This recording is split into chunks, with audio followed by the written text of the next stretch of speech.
वाहिगुरु जी का खालसा वाहिगुरु जी की फतेह. Sangat ji, today I am here with the second part of the story, Taajudin's diary. So let's get started with it. The book story, Acquaintance with Sayyid Prithpal Singh. During my high school in Haripur, Hazara, before the partition of India, I had the opportunity to meet Sayyid Prithpal Singh. He was a learned scholar who visited our town periodically during his lecture tours of Pothohar areas, now in Punjab, Pakistan. He was a favorite speaker, so much so that many Muslim friends used to come to Gurdwara to listen to him. I vividly recall his presentations in the evening gatherings which were organized in front of our Gurdwara, Guru Nanak Satsang Sabha, Haripur.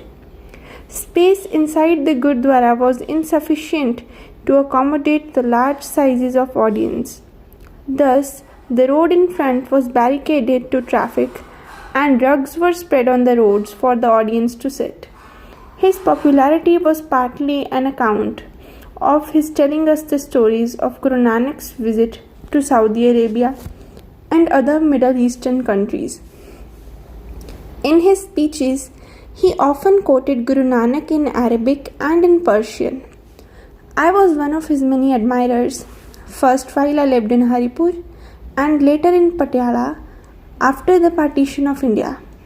It is from those days that I longed for a book to describe Guru Nanak's travels to Makkah and Medina, as Sayyid Sahib used to narrate. Discovery by Sardar Mangal Singh.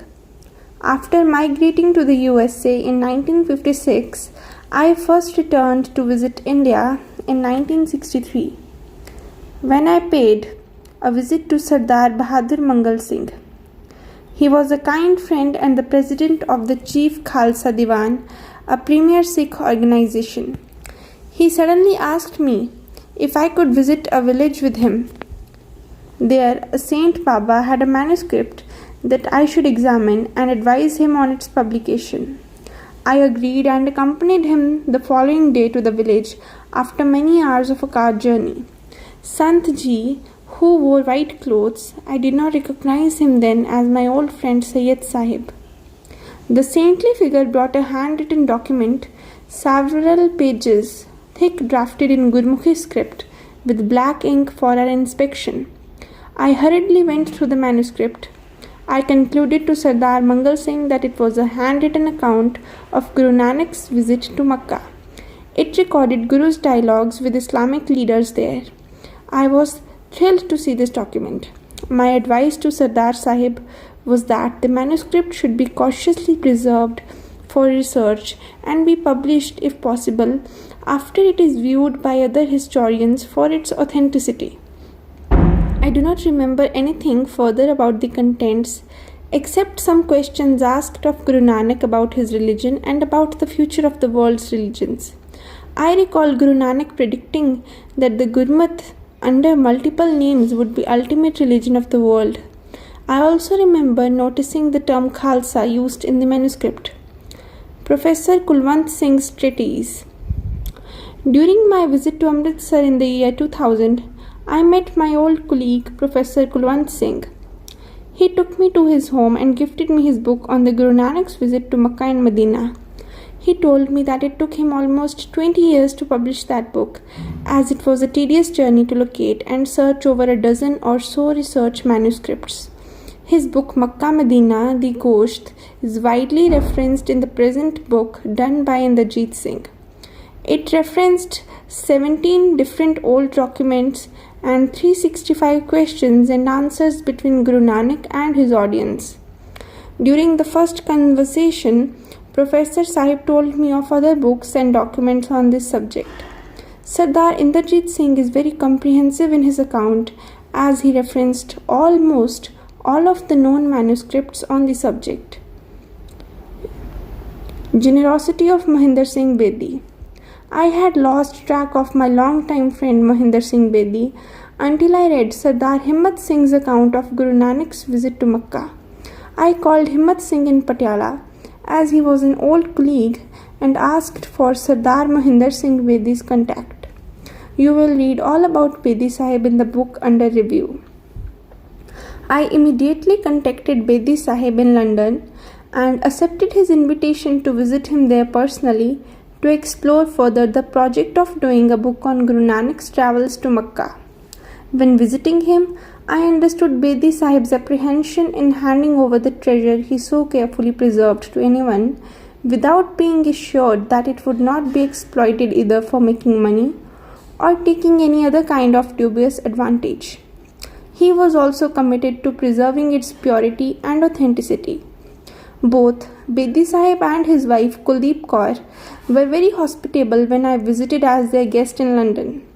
Bedi Sahib virtually handed over to me everything he had. They were handwritten diaries and documents, some photographs and audio tapes. I did not take with me anything, but together we made arrangements for the documents to be scripted, typed, and then translated into English for publication. A portion of the archival material of Sayyid Sahib had to be obtained from Patiala, which took considerable time and efforts. Dr. Himmat Singh of Patiala and Sardar Gurmeet Singh of London had a great deal to do with transcription of the documents. As and when we received the documents, we passed them on to Sardar Inderjit Singh, who had earlier offered to translate everything in English and typeset it in a book form. The result of Inderjit's labor is in your hand. Inderjit was enthusiastic and very charitable to translate the portions that he first rendered into a coherent story for publication, all done as a team with Bedi Sahib and others involved at all stages. Inderjit's is the first effort to tell the story in English, as it was extracted from the handwritten material left behind by Sayyid Prithpal Singh. There are other materials also left behind by Sayyid Sahib and collected by his son Mohinder Singh Bedi. Hopefully, scholars would come forward to research those materials and bring them to public's attention soon. A significant book. The book is essentially a diary of Guru Nanak's travels to the Islamic world by the Arab followers of the Guru. Sayyid Prithpal Singh deserves credits for recognizing its value and collecting from the Arabian sources. He is entirely responsible for the verification and its evidence. Also, the translator, being a Sikh, may not be familiar with some terms that may appear to belittle the Quran or the Prophet. We Sikhs respect all religions and their sacred scriptures. There is no intention to belittle anyone, any prophet or any scripture or hurt any feelings. If anything looks like a sacrilege even distantly, it is not intentional, and everyone involved in the project offers genuine regret and apology. This book is the latest effort first to collate and preserve the evidence as well as the universal teachings of Guru Nanak. The evidence to support the Guru's travels through the Middle East is substantial. It is unfortunate that a lot of physical evidence, buildings, stone tablets, manuscripts, etc., is being destroyed either purposefully or through mere neglect. The Guru's monument at Baghdad was accidentally destroyed during the aftermath of the Iraqi invasion by the US in 2003. We are, however, content with the assurance given to us that it would be repaired and restored after the war in Iraq ends. In Saudi Arabia, especially around Makkah and Medina, the Wahhabi influence has systematically destroyed religious and historical sites which did not fit their perception of Islam.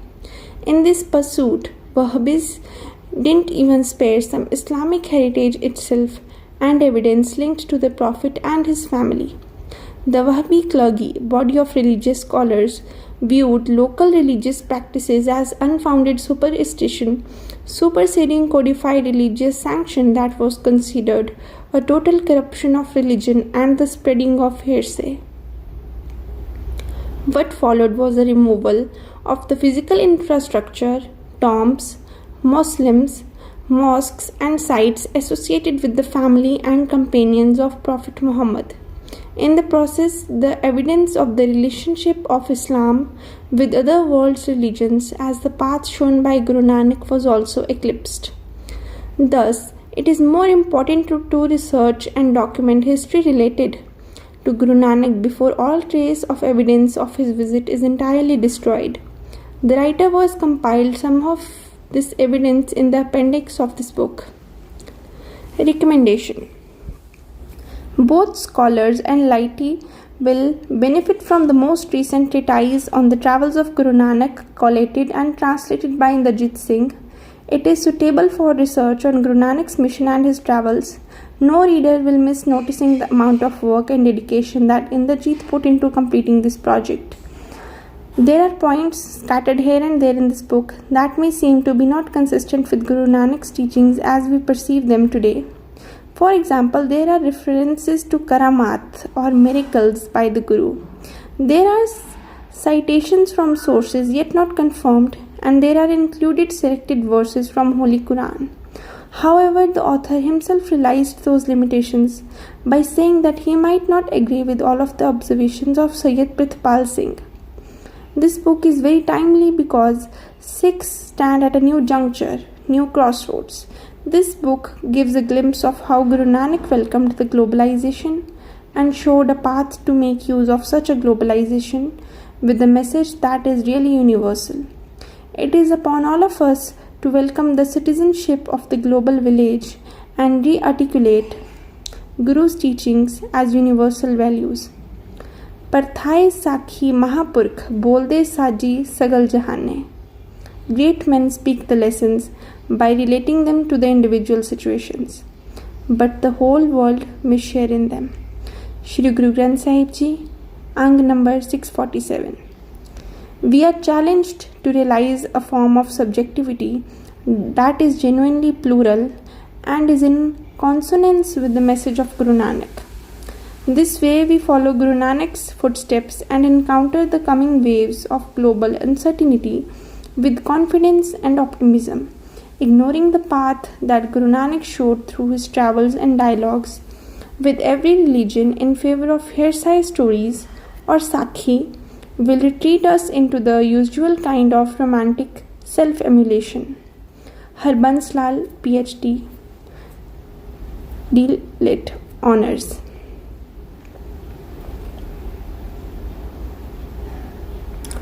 Forward. Sant Prithpal Singh Ji Sayyad, my father. I am the third son out of 5 and only one surviving at present.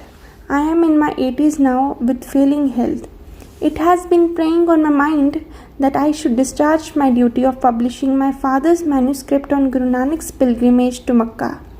I observed Baba Prithpal Singh Ji Sayyad both as a remarkable father and a great visionary of the time. I listened to his impressive lectures on Guru Nanak very attentively since the young age of 4 in 1939 till his death on 12th November 1969.